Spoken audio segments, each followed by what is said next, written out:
SKOL Nation, stop right now. S-Bank Stadium just erupted with breaking news. And one fact is already on the table. 6 wins, 8 losses, and a draft pick sliding fast. Jonathan Greenard limped to the locker room. J. McCarthy delivered a statement performance. And the Vikings just complicated their own future with a dominant Sunday night win over Dallas. Insiders warned us after the game, and here's the first payoff. That dominant win? It dropped Minnesota's draft position from 10th to 12th, and if they keep winning, a top 10 pick vanishes. If you bleed purple louder than you hate the Packers, hit like and subscribe right now. We start with the injury that has the defense shaking. Stay locked. There's a double cliffhanger at the end, involving a division rival's cap move. Fourth quarter, Sunday Night Football. Arrowhead cameras catch a blur rushing Dak Prescott, and then everything stops. The player? Someone whose shoulder has been held together by tape and willpower since November. The name? Jonathan Greenard. And here's why this changes everything. Greenard exited the Cowboys game with a shoulder injury and was ruled questionable to return. The same shoulder that forced him to miss games last month.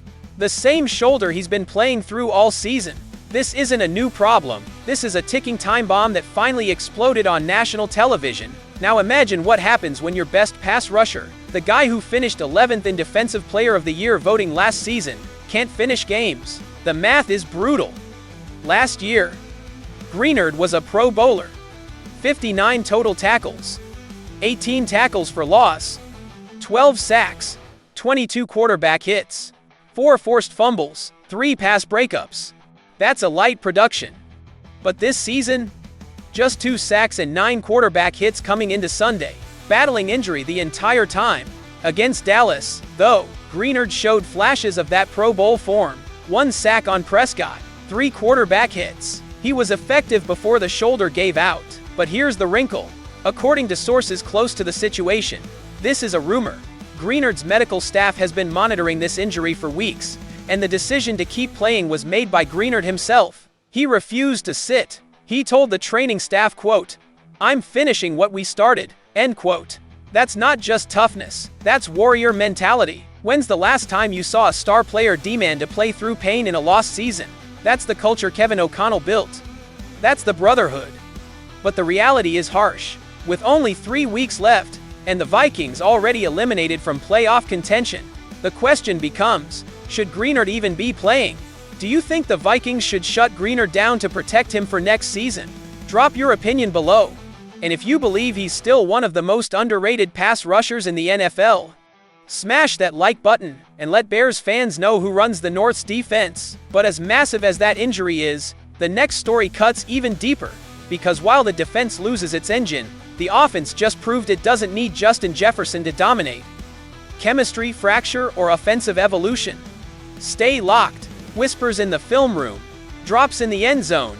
A fastball that zips through open hands. The player? The guy whose jersey everyone owns. The guy defense's game plan around. The connection? J. McCarthy and Justin Jefferson. And here's why this should terrify the rest of the NFC. McCarthy was outstanding against Dallas, completing 14 of 25 passes for 250 yards, 2 touchdowns, and 1 interception. Both scores went to Jalen Nailor, not Jefferson. Jefferson finished with 2 catches for 22 yards, 2 catches, in a game where McCarthy threw for 250. That's not a stat line. That's a mystery. Now let's unpack what happened. Jefferson had a touchdown wipeout by an illegal formation penalty in the first half. In the second half, McCarthy fired a fastball that zipped through Jefferson's hands when he was wide open in the back of the end zone. Jefferson also had a ball bounce off his chest in tight coverage. McCarthy missed him high when he was wide open in the third quarter. 4 chances, 4 failures. Do the football gods not want these two to connect? Here's the pattern. McCarthy has started 8 games. The Vikings are 4-4 in those starts. When they win, McCarthy is fantastic. When they lose, McCarthy is horrible. Look at the splits. In wins, 63% completion rate, 699 yards, 9 passing touchdowns, 3 interceptions, 12 sacks, 3 rushing touchdowns. In losses, 51.7% completion, 643 yards, 2 passing touchdowns, 8 interceptions, 12 sacks, 0 rushing touchdowns. He's beaten the Bears, Lions, Commanders, and Cowboys. His losses: Falcons, Ravens, Bears, Packers. The kid is binary, elite or disaster. No middle ground. But here's the twist. McCarthy doesn't need Jefferson to win. Naylor caught both touchdowns. The offense put up 34 points without Jefferson being a factor. That's either a sign of offensive depth or a red flag about chemistry. According to sources close to the locker room, this is a rumor. McCarthy and Jefferson have been working extra after practice for weeks, trying to sync their timing. The fastball McCarthy throws is different from what Kirk Cousins used to throw. Jefferson is adjusting to a laser instead of a touch pass. This isn't about talent, it's about timing. When they figure it out, the NFC will shiver. Do you think McCarthy and Jefferson will unlock their chemistry by the playoffs next season? Drop your prediction below. And if you believe McCarthy is a franchise quarterback even without Jefferson going off, smash that like and let Lions fans know the North isn't theirs yet.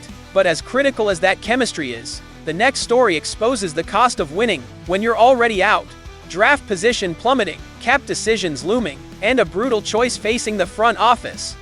Stay locked. Scoreboard shows 34-26. Celebration on the field. But in the front office? Panic.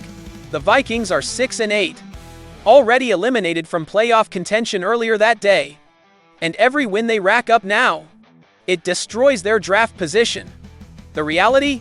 Winning might be the worst thing for Minnesota's future. Let's break the numbers. Before Sunday's win, the Vikings were sitting at 10th in the draft order.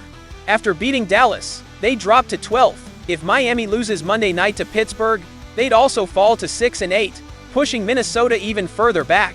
Kansas City is 6-8 too. 3 teams, same record, picking in the middle of the round instead of the top 10. Now here's what a top 10 pick means. Generational edge rusher, franchise left tackle, elite cornerback. The kind of talent that changes a defense or protects your young quarterback for the next decade. But if the Vikings keep winning and finish 7-10 or 8-9, they're picking closer to 20th.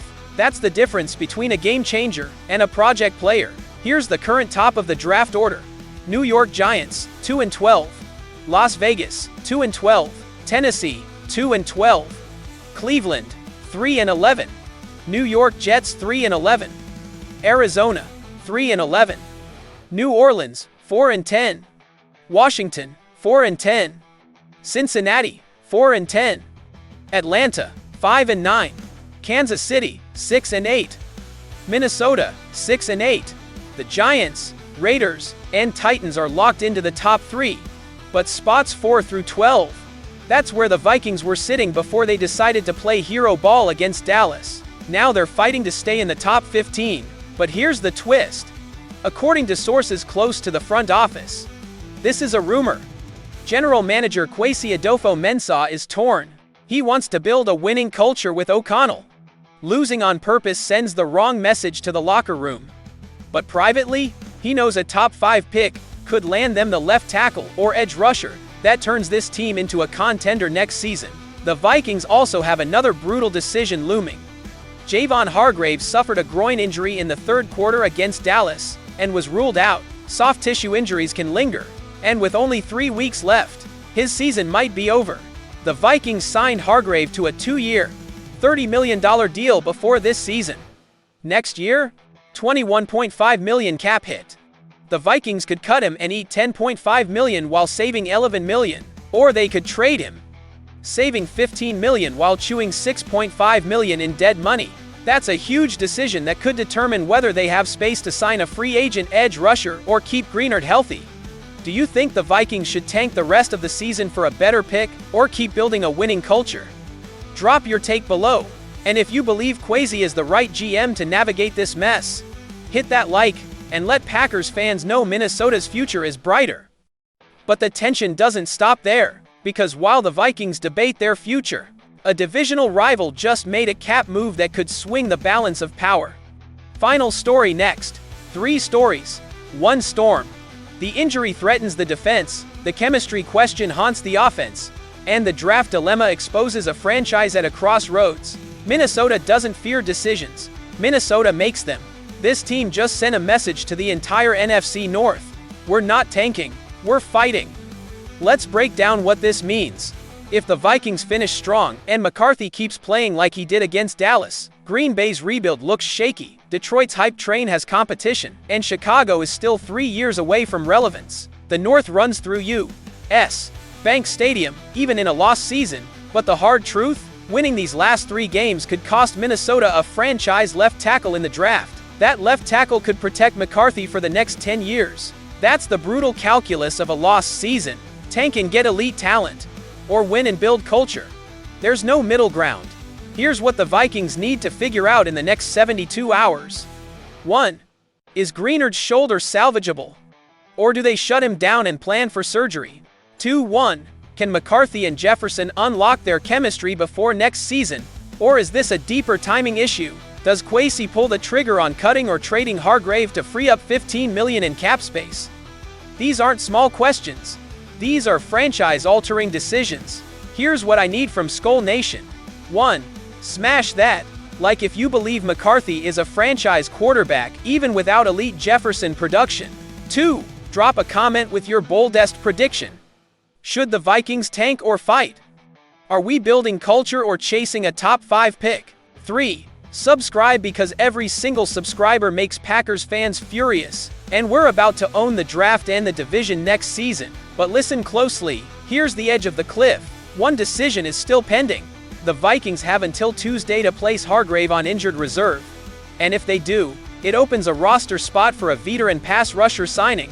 Insiders say Minnesota has been monitoring former Pro Bowler Yannick Ngakoue, who just became available. That signing could happen in the next 48 hours. And on top of that, the Packers just cleared $18 million in cap space by restructuring 2 contracts. They're targeting the exact same pass rusher. Which domino falls first, Minnesota's or Green Bay's? Plus, there's a rumor that Kevin O'Connell called a players-only meeting Sunday night after the win. No front office, no scouts, and what was said could either unite this team for next season or expose the tension between winning now and planning for the future. That story drops next. SKOL Nation, the storm is here. Hit subscribe, stay locked, and let's make the NFC North bleed purple. We don't rebuild, we reload. See you in the next war.